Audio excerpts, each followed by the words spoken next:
كان مين هم اللي قال؟ زمايلي، ما ينفعش. لا انا بتكلم، انا بتكلم اللي قال امام عاشور فارق مع النادي الاهلي، بوجه له رساله اسامه حسن، انت جاهل كرويا بعد قيم لعيب بعد ماتشين بس.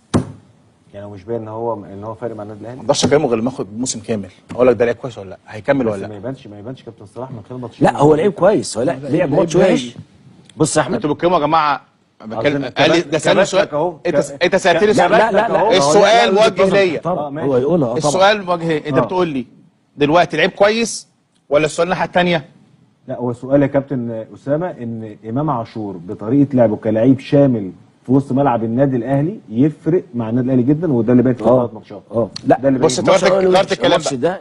انت غيرت الكلام كده. يفرق، انت قلت يفرق. فارق. لا انت قلت يفرق. لا فارق. ما كابتن يعني فارق، يعني هو معدي قفشه ومعدي كل اللعيبه. ما هو اللي يقيم لعيبه كابتن بعد ماتشين ده ممنوع طبعا. لا طبعا إيه؟ اللي يقيم لعيب بعد ماتشين مستحيل طبعا. ازاي يا كابتن؟ هو باين يا كابتن.